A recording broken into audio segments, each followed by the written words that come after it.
আল্লাহর নবী একদিন মদিনার বাজারে বের হয়ে গেলেন। মদিনার বাজারে গিয়ে দেখেন মদিনার বাজারের কর্নারে এক দোকানদার, একজন মানুষ কলা পাতার মধ্যে অথবা ঘাসের মধ্যে বসে রাস্তার কর্নারে বসে সবজি বিক্রি করে। যেই বেচারা বিক্রি করে তার চেহারা কালো, কুচকুচে কালো, হাবশি গোলাম কৃতদাস, গ্রাম থেকে এসেছে, মদিনা শহরে সবজি বিক্রি করবার জন্য এসেছে। দিন শেষ হয়ে সন্ধ্যা গনিয়ে যায়, বেচারার চেহারা উস্কো কুস্কো চুল, আওলা কেশে পাগল বেশে বসে আছে। তার কাছেও কেউ যায় না, সবজিও কিনে না, দেখতেও সুন্দর না, মাটির মধ্যে বসে বসে বিক্রি করে, কেউ কাছেও যায় না। আল্লাহ রসুল দূর থেকে দেখলেন এই গোলামের চেহারা কালো, বসে আছে, সারাদিন চলে যায়, কেউ তার সবজি কিনে না, কেউ তার কাছেও যায় না। গ্রাম থেকে এসেছে, দেখতেও সুন্দর না, কেউ তার কাছ থেকে কিনতে চায় না। আল্লাহ রসুল সাল্লাল্লাহু আলাইহি ওয়াসাল্লাম আস্তে আস্তে করে পিছন দিকে তার কাছাকাছি পৌঁছে গেলেন। কাছে গিয়া নিজের হাত ওই হাবশি গোলামের বগলের ভিতর দিকে ঢুকাইয়া তিনি তাকে জড়িয়ে ধরলেন।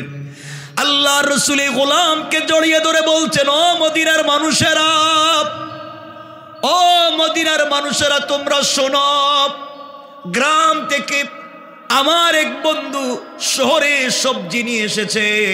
এই যে আমার বন্ধু সবজি নিয়ে এসেছে, কার কার লাগবে তোমরা আসো তো। এই বলে আল্লাহর রসুল ওই সবজিওয়ালার কাছে বসে গেলেন, তার হাতে হাত রাখলেন, তার সবজিগুলাকে মুছে দিয়া ঝেড়ে দিয়ে বসে পড়লেন। মদিনার বাজারে সকল মানুষেরা চিন্তা করে, হারে এই খাবশি গোলাম নাকি রসুলের বন্ধু। সবাই এসেছে, সারাদিন যার সবজি নিতে পারল না, এখন ডাবল দামে আল্লাহ রসুল কাছে বসবার কারণে নিয়ে যায়। সুবহানাল্লাহ, জুড়ে পড়েন।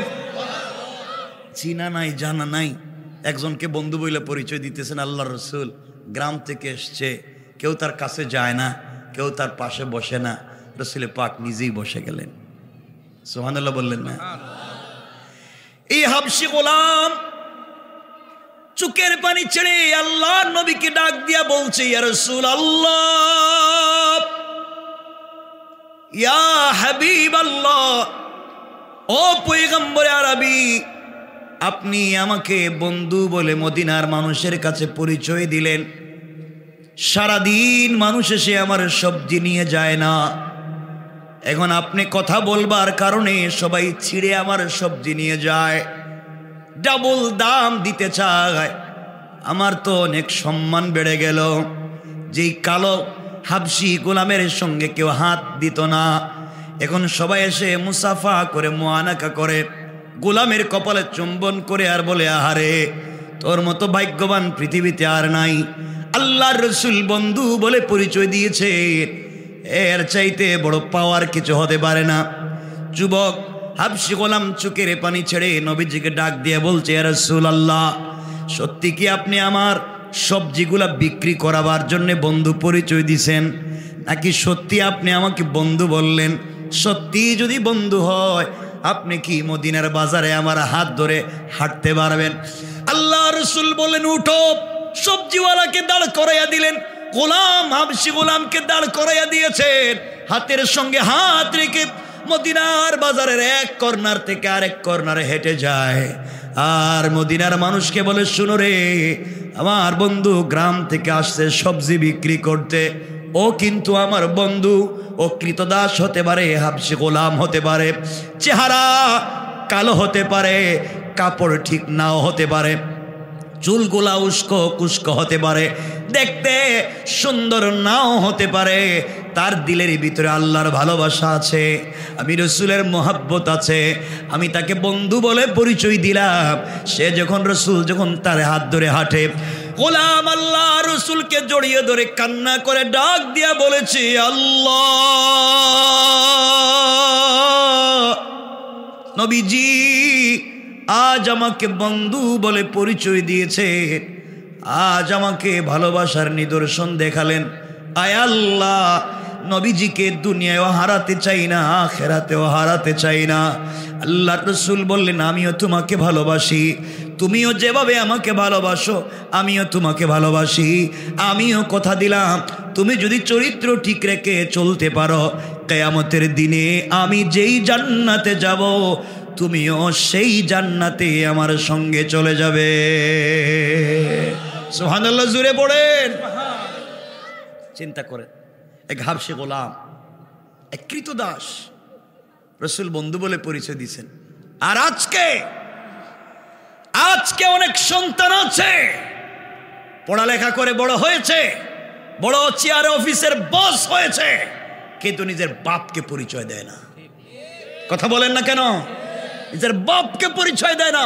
নিজের বাপ কৃষিকাজ করে, ভ্যান চালাইয়া মানুষের বাড়িতে কাজ কাম করে তাকে বড় করেছেন, আজকে নিজের বাপকে পরিচয় দিতে চায় না। উনি তার বাপ এ কথা বলতে চায় না। অনেক সন্তান আছে, মা বাপ কষ্ট করে লালন পালন করে, কিন্তু এই সন্তানেরা বড় হয়ে মা বাপকে বৃদ্ধাশ্রমে পাঠাইয়া দেয়। কথা বলেন না কেন? আমার সব থেকে কষ্টের জায়গা হচ্ছে মায়ের 3 আঙ্গুল পেট। এই 3 আঙ্গুল পেটে 5টা 6টা সন্তানের জায়গা হয়। 5টা 6টা সন্তান মাই পেটে ধারণ করে বড় করে, কিন্তু সন্তানেরা বড় হয়ে 5টা 6টা বাড়ি বানায়, কিন্তু বৃদ্ধা মায়ের আর জায়গা হয় না। কথা বলেন না কেন? আজকে ও বাড়ি, কালকে ও বাড়ি, এভাবে থাকতে হয়। নিমক হারাম। তুমি তোমার মাকে বলে গিয়েছ, তোমার মতো নিমক হারাম আর নাই, কেউ তোমাকে জান্নাত দিতে পারবে না, কেউ না, কেউ না। তোমার তাহাজ্জুদ, তোমার মসজিদ মাদ্রাসা বানানো আর দান করা তোমাকে জান্নাত দিবে না যদি মা অথবা বাপ তোমার উপর সন্তুষ্ট হয়ে যায়। কথা কি আমার বুঝতে পেরেছেন? আমার আফসোস হয়, একজন বাবা তার 8টা 10টা সন্তানকে একা লালন পালন করে বড় করে, স্কুলের খরচ দেয়, পয়সা দেয়, পড়ালেখা করায়, কিন্তু 5টা 6টা 8টা 10টা সন্তান বড় হইয়া এই এক বৃদ্ধ বাবার পকেট খরচ, হাত খরচের পয়সা দিতে পারে না। কথা বলেন না কেন? এগুলো এলাকায় নাই? বলেন এলাকায় নাই? কত বড় নিমক হারাম। অথচ কোরআনে আল্লাহ নিজের হকের কথা, কোরআনের যত জায়গায় বলেছেন নিজের হকের কথা, তত জায়গায় মা বাপের কথা বলেছেন। আল্লাহ যত জায়গায় বলেছেন নিজের কথা, তত জায়গায় বলছেন মা বাপের কথা। আল্লাহ বলছেন আনিশকুরলি, তোমরা আমার শুকরিয়া আদায় করো, সাথে সাথে বলছেন ওয়ালি ওয়ালিদাইয়া, আমার শুকরিয়া আদায় করলে মা বাপের করো। আল্লাহ বলছেন ওয়াকাদা রাব্বুকা আল্লা তা'বুদু ইল্লা ইয়্যাহ, ইবাদত করো একমাত্র আমার, ওয়াবিল ওয়ালিদাইনি ইহসানা, আর ইহসান করো মা বাপের। আল্লাহু আকবার বলেন না? আল্লাহু আকবার। চিন্তা করতে পারছেন? যত জায়গায় রব নিজের কথা বলেন, তত জায়গায় মা বাপের কথা বলেন। আর আজকালকার ছেলেরা নিজের বউয়ের জন্য 40,000 টাকা দিয়ে শাড়ি কিনে, আর নিজের বাপের জন্য 500 টাকা দিয়ে একটা লুঙ্গি কিনতে পারে না। কথা বলে না কেন? এমন হয়েছে নিমক হারাম সন্তান। শ্বশুর বাড়ি গিয়া কয় শাশুড়িকে, আম্মা আপনি আঙ্গুর খাইবেন না আপেল খাইবেন, কিন্তু নিজের মারে ডায়াবেটিসের একটা ওষুধ কিনে দেয় না। কথা বলেন না? এগুলো সমাজে নাই? তো আপনার জান্নাতে যাইব কইছে কেডা? নিমক হারাম। এই জন্য আল্লাহর ওয়াস্তে আমার কথা আপনারা কাগজে লিখে রাখবেন, দিলে ঢুকায় রাখবেন। আবারও বলছি, আপনি যদি কাবা ঘরের ইমাম হন, আপনি যদি বনি ইসরাইলের পয়গম্বর মুসাও হয়ে যান, আপনার মা অথবা বাবা কোনো একজন যদি আপনার উপরে অসন্তুষ্ট থাকে, রব বলেছেন তার জন্য আমার 8টা জান্নাতের দরওয়াজা বন্ধ। কি বুঝলেন? কে আপনার জান্নাতের দরজা খুলে দিব? কেমনে যে মা বাপকে ভুলে যায়।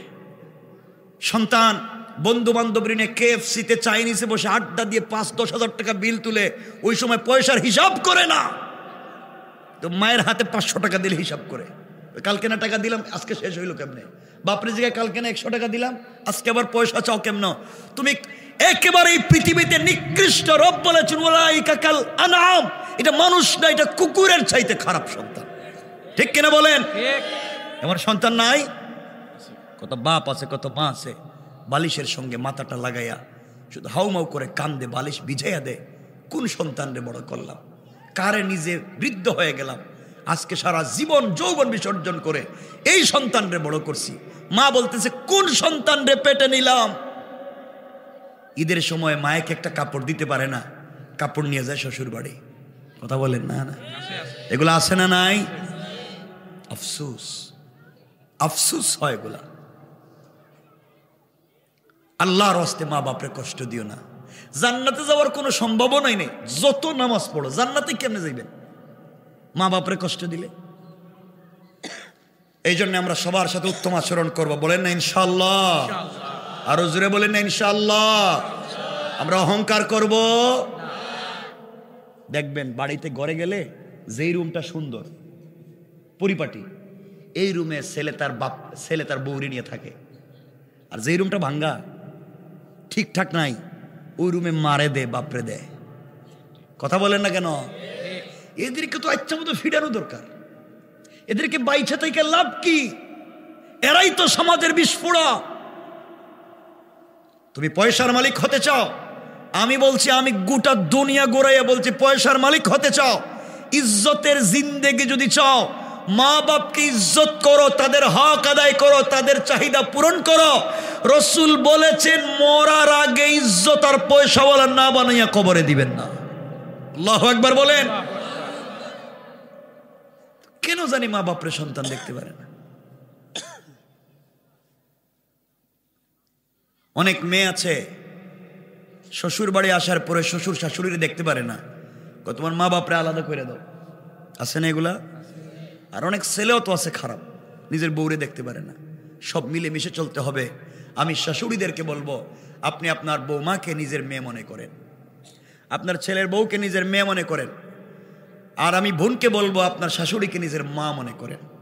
কথা বলেন না কেন? সব মায়েরা নিজের মেয়ে শ্বশুর বাড়িতে ভালো থাকুক এটা চায়, কিন্তু নিজের ঘরে নিজের ছেলের জন্য যারা নিয়ে আসে হেরে দিয়ে সারাদিন কাম করাইলেই শান্তি। কথা বলেন না কেন? এগুলো কই পান আপনারা? এগুলো বানান কেমনি সিস্টেমগুলা? আল্লাহ হেফাজত করুক। এত আসতে বলবেন, একটু জোরে বলেন না আমিন। আর একটু জোরে বলেন না আমিন। টাইম দেখলাম না, লম্বা করব না, কষ্ট হচ্ছে। তাহলে 1 নাম্বার অহংকার করা যাবে। আমরা সামনে কথা বলবো। আর অহংকার করা যাবে। আল্লাহর গোলামের 2 নাম্বার গুণ আল্লাহ বলছেন, ওয়াইদা খাতাবাহুমুল জাহিলুনা ক্বালু সালামা।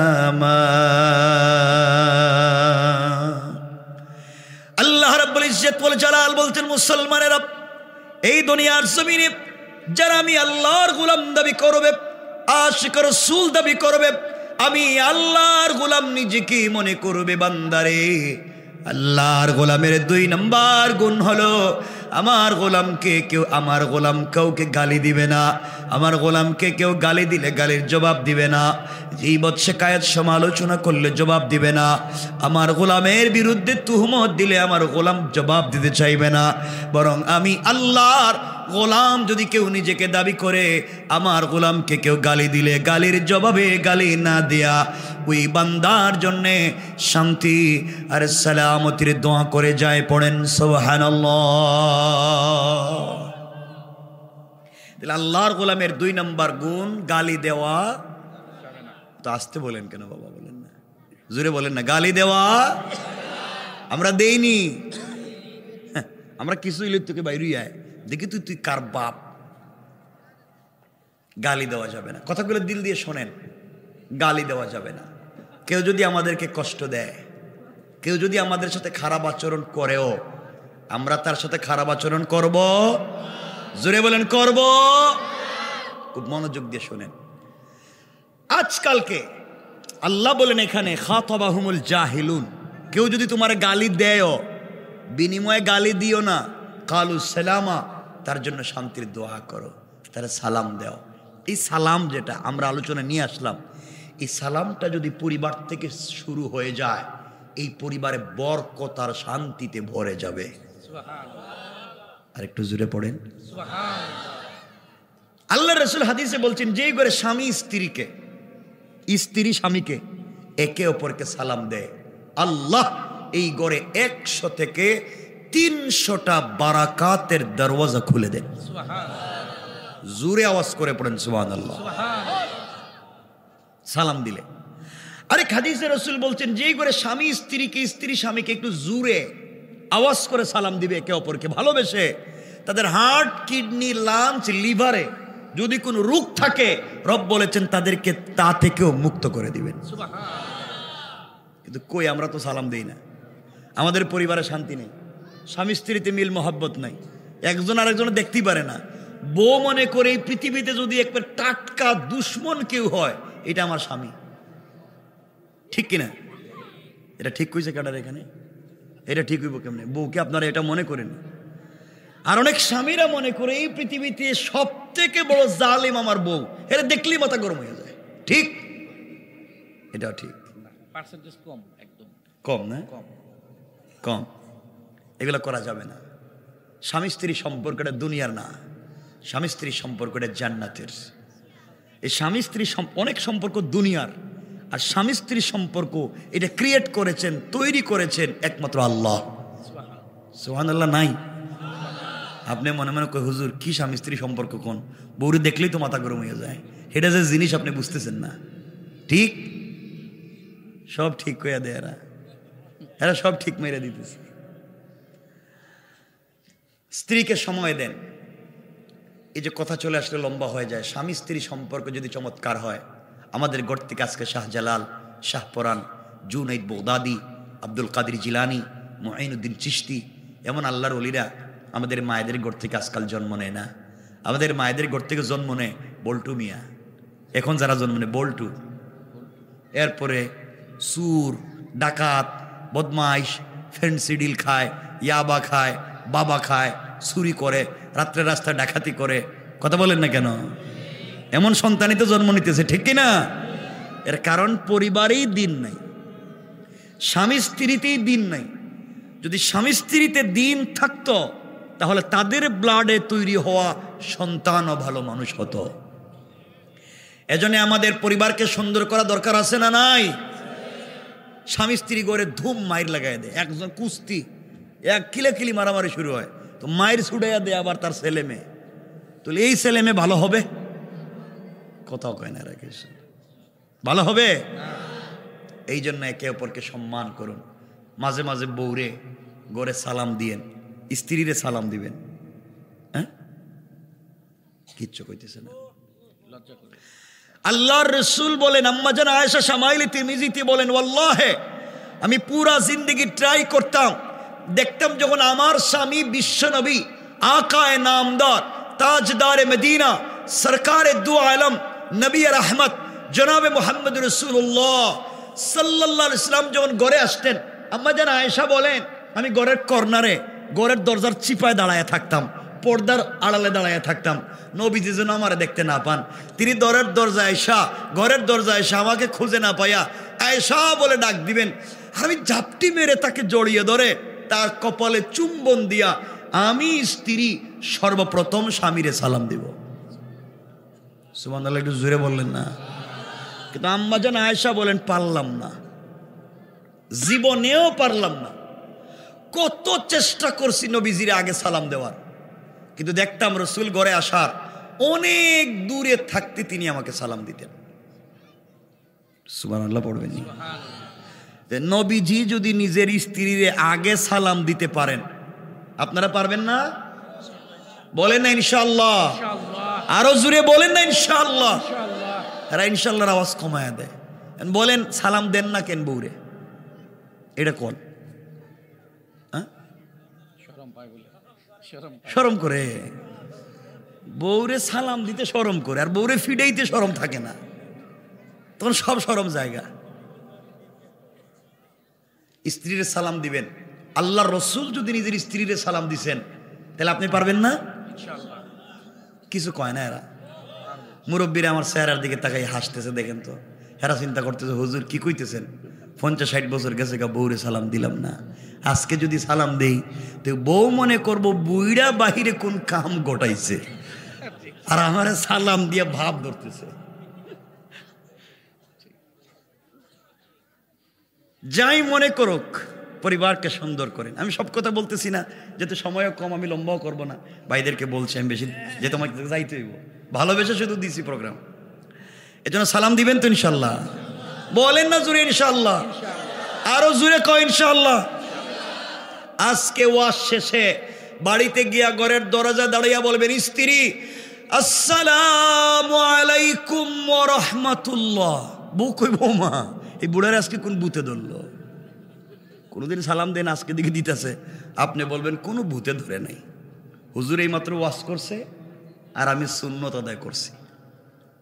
হ্যাঁ, কথা বলেন না, সালাম দিবেন আজকে থেকে সালাম। দেখেন আমার সাথে কথা কন, নাইলে কিন্তু ওয়াজ আমার সময় আছে, ফাল্টাইয়া দিব। এই ওয়াজে সইলে যাইব, বৌরে দিয়া যে গড়ে রান্না বাড়ি করান, গড় মুছান, বাথরুম পরিষ্কার করান, বাচ্চা কাচ্চা দেখান, ছোট বড় বাচ্চা সবাইরে রান্না করে খাওয়ায়, গড় মুছে, হাঁস মুরুগ থাকলে তাও দেখে, গরু ছাগল থাকলে তাও দেখে, আত্মীয় স্বজন আসলে তাও দেখে, পুরা গড়ের সব কাজ কাম বউ করে। আমি হেই ওয়াজ করে দিব, সব আপনি করা লাগবে। এমনকি ছোট যদি বাচ্চা থাকে হেরে দুধও আপনি খাওয়াইতে দিব, কুত্তে না খাওয়াইবেন আপনি জানেন। এখন কোন আমি কি হেই ওয়াজ করে দিতাম? বলা লাগবে কিন্তু, হেই ওয়াজ করতাম না, জায়গা মতো সালাম দিবেন, এটা কথা কয় না কেন এরা? কেমনি দিবেন তো সালাম? তাহলে হে ওয়াজ করে দিব, বউরে রান্না করে খাওয়াইতে হইব, বউর কাপড় ধোয়া লাগবো, বউরে গোসল করাইতে হইব, বউরে মুখে উঠে খাওয়াইতে হইব, ঘর মুছতে হইব, বাচ্চারা আপনি দেখতে হইব, সব আপনার কাম, বউর না। হে ওয়াজ করতাম, হাদিসে আছে কিন্তু। না কয়, না কয়, এইটা সব আপনি করা লাগবে কিন্তু, সব বইলা দিব উল্টা।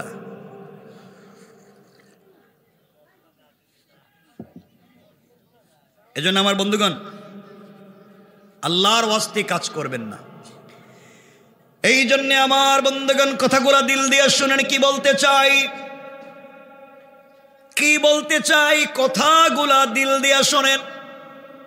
পরিবার যদি সুন্দর হয়ে যায়, স্বামী স্ত্রীর সম্পর্ক যদি চমৎকার হয়ে যায়, আপনারা আমরা একে অপরকে যদি ভালোবাসতে পারি, আল্লাহর রাসূল বলে দিয়েছেন, আল্লাহ জানাইয়া দিয়েছেন বন্ধুরে, যেই করে স্বামী স্ত্রীর সম্পর্ক রব্বুল ইজ্জত ওয়াল জালাল ডাক দিয়ে বলেছেন, মুসলমানেরা শোনো, দুনিয়ার জমিনে চমৎকার যদি পরিবার চাও, জান্নাতি পরিবার চাও, সন্তানগুলাকে জান্নাতি বানাতে চাও, স্বামী স্ত্রীর সম্পর্ক জান্নাতুল ফিরদাউসের সম্পর্ক চাও, আল্লাহ রব্বুল ইজ্জত ওয়াল জালাল জানিয়ে দিয়েছেন, পরিবারের ভিতরে উত্তম আদর্শ নিয়ে যাওয়া লাগবে, পরিবারকে চমৎকার করে দেওয়া লাগবে, পরিবারের ভিতরে দ্বীন জিন্দা করা লাগবে, পরিবারের ভিতরে আল্লাহ রাসূল সাল্লাল্লাহু আলাইহি ওয়াসাল্লামের উত্তম চরিত্র নিয়ে যাওয়া লাগবে।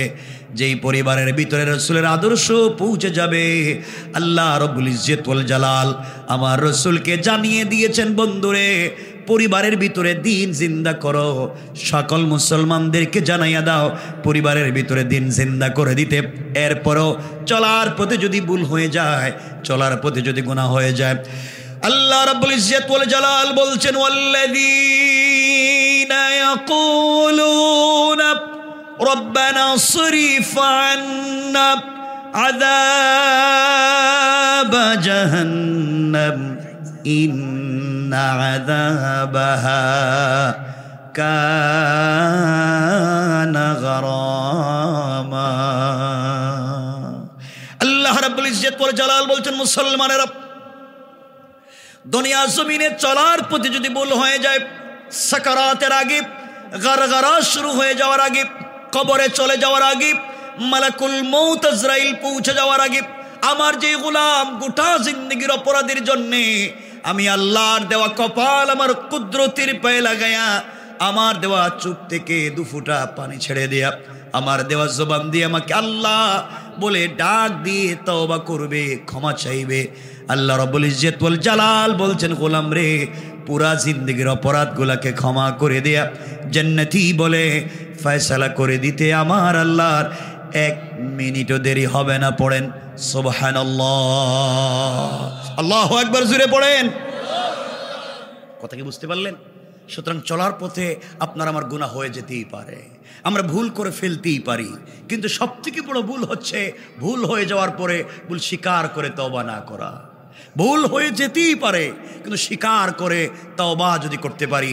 রব কোরআনে কারীমে বলছেন, ইন্নাল্লাহা ইউহিব্বুত তাওয়াবিন ওয়া ইউহিব্বুল মুতাতাহহিরিন। যে গোলাম অপরাধ হয়ে যাওয়ার পরে তওবা করে পবিত্র হয়ে যায়, আমি রব তাকে আমার পছন্দের সর্বোচ্চ জায়গায় নিয়ে যাই এবং তাকে জান্নাতের ফয়সালা করে দেই। আওয়াজ করে পড়েন না সুবহানাল্লাহ। আমরা লম্বা করব না। ভাই কে আছে? আমি বেশি কথা বল, ভাইদেরকেও আমি উঠে যাব কয়েক মিনিট। খুব বেশি কথা না, কথা কি বুঝতে পেরেছেন আমার? তো এতক্ষণের আলোচনায় বুঝাতে চাইলাম, সমাজ বিকারগ্রস্ত হয়ে যেতে পারে, আমরা ভুল পথে চলে যেতে পারি, আমরা অন্যায় পথে চলে যেতে পারি। মনে রাখবেন, চলার পথে যদি মনে করি হাসবি আল্লাহ, একমাত্র কেবলমাত্র শুধুমাত্র আল্লাহ আমার জন্য যথেষ্ট, পৃথিবীর কেউ তোমার আমার ক্ষতি করবার কোনো সুযোগ, আওয়াজ করে বলেন সুযোগ। আপনাদেরকে যে কথার দিকে নিয়ে যেতে চাই, খুব সংক্ষেপে বলবো। অপরাধ হয়ে যেতে পারে, ক্ষমা করে দিবেন কে? আপনারা যুবকদেরকে বলছি, ভাই তোমরা কি করেছ? হয়তো নামাজ পড়ো নাই, সালাত ঠিক মতো পড়তে পারো নাই, হয়তো জেনা করে ফেলেছ, হয়তো কবিরা গুনাহ করে ফেলেছ।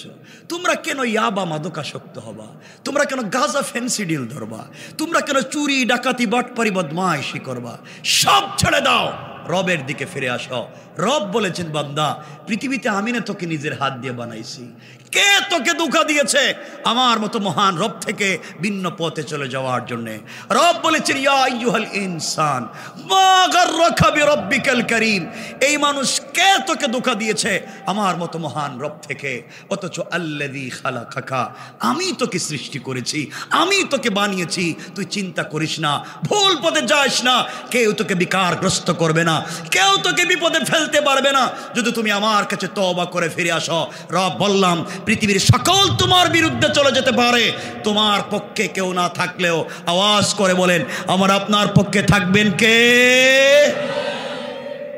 আমার আপনার পক্ষে থাকবেন একমাত্র আল্লাহ। এই পথেই আপনাকে আমাকে যেতে হবে। খুব সংক্ষেপ কথাটা শুনবেন আমার বন্ধুগণ, কথাগুলো দিল দিয়া শুনেন কি বলতে চাই, খুব সংক্ষেপ করে শুনবেন। দুনিয়ার জমিনে পুরো পৃথিবী যদি তোমার আমার বিরুদ্ধে চলে যায়, আজকে আমরা কোরআন থিসিস করি না, কোরআন অ্যানালাইজ করি না, কোরআন গবেষণা করি না, এই জন্য কোরআন থেকে আমরা শিক্ষা নিতে পারি না। আল্লাহ রাব্বুল ইজ্জত ওয়াল জালাল কোরআনে কারীমের 13 নম্বর পারা 14 নম্বর সূরা ইব্রাহিমের প্রথম দিকে আল্লাহ বলেছেন, প্রথম আয়াতে আল্লাহ বলছেন, আলিফ লাম রা কিতাবুন أنزلناه إليك لتخرج الناس من الظلمات إلى النور। আল্লাহ রাব্বুল ইজ্জত ওয়াল জালাল বলছেন, শোনো মুসলমানেরা, আল্লাহ বলেন, বন্ধুরে তোমার কাছে আমি একটা কিতাব দিয়েছি যার নাম আল কোরআন। এই কিতাবের কাজ কি? এই কিতাব দিয়ে আপনি কিতাবিস কবজ দিবেন। এই কিতাব দিয়ে কি আপনি শুধু শবে বরাত আর শবে কদরে খতম পড়বেন? এই কোরআন দিয়ে কি কেউ মারা গেলে তার বাড়িতে 10 জন মিলে খতম পড়বেন? এই কোরআন দিয়ে কি রমজানুল মুবারকে তারাবিহের সালাত পড়বেন? আল্লাহ বলছেন, না না, এই কাজের জন্য এত বড় কোরআন আমি আল্লাহ দেইনি। আল্লাহ বললেন, কোরআন দেওয়ার কারণ লিতুখরিজান নাসা মিনাজ যুলুমাতি ইলান নূর। সমাজ যখন অন্ধকার হয়ে যায়, পুরা দুনিয়া জুলমের পুরা দুনিয়া ভরে যায় বান্দারে। এই জুলুম থেকে, এই অন্যায় থেকে সমাজকে যদি বাঁচাতে হয়, অন্ধকারাচ্ছন্ন সমাজে লাইট নিয়ে, ম্যাগনেটিক লাইট দিয়ে আমি আল্লাহ 30 পারা কোরআন নাজিল করেছি। পড়েন সুবহানাল্লাহ। খুব সংক্ষেপ করে শুনবেন, আবারও বলছি, ভয় পাবেন না। দুনিয়ার জমিনে জুলমের শিকার আমরা বারবার হয়েছি, এই জমিনে বারবার জুলমের শিকার হয়েছি। আমরা পরিষ্কার করে বলে দিতে চাই, দেশটা আমাদের, এই দেশটা আমাদের সকলের, এই সার্বভৌম রাষ্ট্র আমাদের। সুজলা সুফলা শস্য শ্যামলা স্বচ্ছ শুভ্রোজ্জ্বল সোনার বাংলাদেশ আমার আপনার সকলের। এই দেশের মানচিত্রের দিকে, এই দেশের সার্বভৌমর দিকে কেউ যদি হাত তুলে, কেউ যদি চুপ দিয়ে তাকায়, আমরা যদি আবার ঐক্যবদ্ধ হয়ে দাঁড়িয়ে যাই, তাদের অস্তিত্ব এই জমিনে খুঁজে পাওয়া যাবে না। ঠিক কিনা বলেন? সুতরাং তোমাকে আমাকেই বুঝতে হবে এবং জানতে হবে, তোমাকে আমাকে দিন বুঝতে হবে। ওই একটা কথা বলে আমরা সংক্ষেপ করবো। এরা এসেছেন, তারা কথা বলবেন, আমাদের মেহমান, এবং আমি তো অনেক কথা বলে ফেলছি, এজন্য আমি লম্বা করব না। একটা কথা শুধু এতটুকুন বলতে চাই যে আপনাদেরকে যে বুঝালাম যে আল্লাহ আমাদের জন্য যথেষ্ট, কোরআন সাথে থাকলে কেউ কিছু করতে পারবে না। আসলে কি একটা বাংলা একটা কথা বলে গেলাম না, এটার কোনো গ্রামাটিক্যাল অথবা তত্ত্বভিত্তিক কোরআনের কোনো আয়াত আছে কিনা, সত্যি কেউ বাঁচাতে পারবেন কিনা, 2-3 মিনিটে এই কথাটুকুন আপনাদেরকে বুঝাতে চাই যে ভয় পাবেন না, ভেঙ্গে পড়বেন না, মনে রাখবেন সকল ভেঙ্গে যাওয়া থেকে আবার নতুন কিছু তৈরি হতে পারে। আমি আর জওয়ানদেরকে বলছি, তোমরা ফেন্সিডিলিয়া বা মাদককে ছেড়ে দাও, তোমরা পড়ালেখায় মন দাও, কারণ মনে রাখবা শিক্ষাই একজন ব্যক্তিকে তার কল্পনার চাইতে অনেক দূর পর্যন্ত নিয়ে যেতে পারে। দুর্ভাগ্য হচ্ছে আমরা পড়ছি না, আমরা থিসিস করছি না, আমরা আমাদের ইতিহাসকে পদদলিত করছি, আমরা ভুয়া মানুষের মুখে মুখে ইতিহাস শুনে আমরা লাফাচ্ছি। মনে রাখবা, এই দেশ আমাদের, এই দেশ মুসলমানদের দেশ, আলিম উলামার দেশ, পীর বুজুর্গের দেশ, অলি আব্দালের দেশ, গাউস কুতুবের দেশ, মাদ্রাসা মসজিদের দেশ, আযান ইকামতের দেশ, কোরআন সুন্নাহর দেশ, ইসলামী আন্দোলনের কর্মীর দেশ। এই দেশে ইসলাম ছিল, আজও আছে। বারবার যারা এই দেশটাকে বিক্রি করে দিয়ে আধিপত্যবাদকে বিস্তার করতে চায়, আমরা ঐক্যবদ্ধভাবে দাঁড়িয়ে গেলে তাদের অস্তিত্ব আর ফিরে আসবে না। দুর্ভাগ্য আমাদের, আমরা মাঝে মাঝে কেমন জানি হয়ে যাই, এই যে এদিক থেকে ওদিক, ওদিক থেকে ওদিক চলে যাই, আমরা কেমন জানি হয়ে যাচ্ছি। এই জন্য তোমাকে আমাকে বুঝতে হবে আর ভরসা করতে হবে কার উপরে? সবাই বললেন না? আপনাদের ভরসার জায়গা কি আর কোনো জায়গা আছে? কার উপরে? এই কথাটা বলে আমরা আলোচনা সংক্ষেপ করব। ভাইদেরকে কথা বলার সুযোগ দিব। কেউ উঠতে পারবেন না, কিন্তু কেউ যেতে পারবেন না। যাবেন? একটু হাত তুলে দেখান দেখি কারা কারা চলে যাবেন। আপনি কি বাইরেতে পারলেন না? যাইবেন? আমার বন্ধুগণ, কতটা সংক্ষেপ করে শুনেন কি বলতে চাই। আমরা ঘটনা বলবো না, শুধু বুঝাবো যে কোরআন যদি সত্যি বলি, আল্লাহ হাসবি আল্লাহ, আল্লাহ আমার জন্য যথেষ্ট, এই কথা বললে সত্যি কি আল্লাহ আমাকে বাঁচাবেন? ছোট্ট করে বলি, আল্লাহর রাসূল সাল্লাল্লাহু আলাইহি ওয়াসাল্লাম যেদিন হিজরত করে মক্কা থেকে মদিনায় যাবেন, আমরা ঘটনার দিকে যাব না। গভীর রজনীতে জিবরিল আমিন হাজির হয়ে গেলেন, আল্লাহর রাসূলকে ঘুম থেকে উঠালেন আর বলছেন, ইয়া রাসূলুল্লাহ, ইয়া হাবিবাল্লাহ, পয়গম্বরে আরবি, আপনি ঘুম থেকে উঠে যান, আপনাকে হিজরত করতে হবে, এলাকা ছেড়ে দিতে হবে, ইয়াসরিবের দিকে যাওয়া লাগবে, খেজুর বাগানের দিকে যাওয়া লাগবে, মদিনার দিকে যাওয়া লাগবে। আল্লাহর রাসূল উঠে গেলেন, নিজের বিছানায় নিজের চাচাতো ভাই আলীকে শুইয়ে দিলেন, মানুষের আমানত তার কাছে দিয়ে বললেন, আলী, এই মক্কার মানুষ আমাকে 2 চোখ দিয়ে দেখতে পারে না, আমাকে মেরে ফেলতে চায়, কিন্তু তাদের আমানত একমাত্র আমার কাছেই রাখে, কারণ বিশ্বাস করে আমি তাদের ধর্মের বিরুদ্ধে যতই কথা বলি, পৃথিবীতে আমানতদার একমাত্র এখনো আমি জিন্দা। সুতরাং রাত্রবেলা আমাকে মারতে চায়, দিনের বেলা আমার কাছে আমানত রাখে, তোমার কাছে আমানত দিয়ে গেলাম, ওগুলা তুমি সকালবেলা পৌঁছে দিও। আল্লাহ রাসূল 2 রাকাত সালাত পড়লেন, দরজার কাছাকাছি পৌঁছে গেলেন, দরজা খুলে বের হয়ে যাবেন, হঠাৎ করে তার কানে আওয়াজ এসেছে, ঘরের চতুর্দিকে কাফেরেরা ঘরটাকে বেষ্টন করে রেখে দিয়েছে, নেজানিয়া, তীর নিয়ে, বল্লম নিয়ে, ঘর থেকে বের হলে মেরে ফেলবে। আল্লাহর কাছে ডাক দিয়ে বলছেন, আল্লাহ তাআলা, আপনি আমাকে বললেন হিজরত করে মক্কা থেকে মদিনায় চলে যাওয়ার জন্যে, গোটা এলাকা, গোটা বাড়ি কাফেরেরা বেষ্টন করে রেখে দিয়েছে, একটা সুই ফেলবার জায়গা নাই, আমি ঘর থেকে গভীর রাত্রে বের হলে মেরে ফেলবে। আল্লাহ বলছেন, বন্ধুরে, তোমার কাজ হলো আমার উপরে ভরসা করে কোরআন থেকে সূরা বাকারার শেষ 2 আয়াত তেলাওয়াত করে বের হয়ে যাওয়া, আর হেফাজতের জিম্মাদার স্বয়ং আমি আল্লাহ।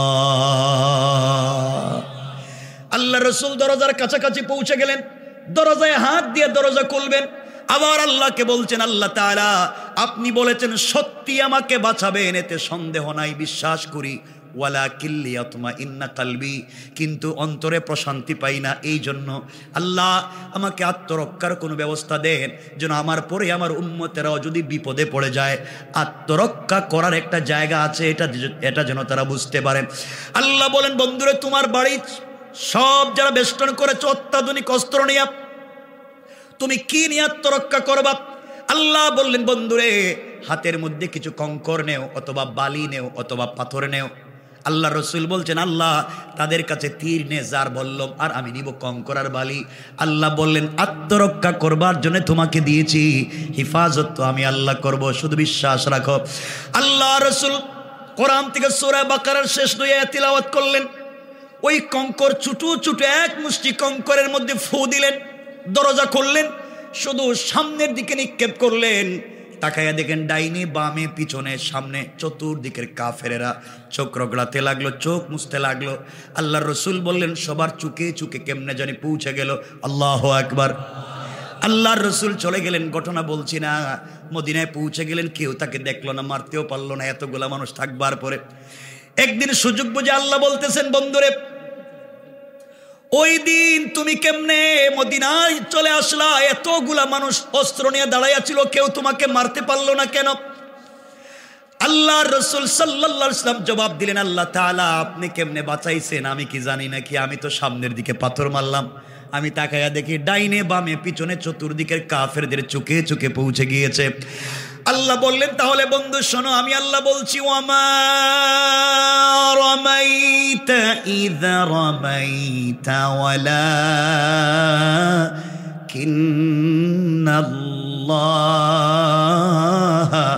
রামা। বন্ধুরে তুমি যখন পাথরগুলা নিক্ষেপ করেছো আমার উপরে ভরসা করে, তুমি ছাড়া সকল কাফেররা তোমাকে মেরে ফেলতে চায়, বিশ্বাস আমার উপরে করে দরজা খুলেছো, পাথর যখন নিক্ষেপ করেছো তোমার হাত থাকে নাই, আমি আল্লাহর কুদরতের হাত হয়ে গিয়েছে, আর আমি আল্লাহ তাআলা আমার হাত দিয়া সকল কাফেরদের চোখে চোখে পৌঁছে দিয়েছি। পড়েন সুবহানাল্লাহ, আল্লাহু আকবার।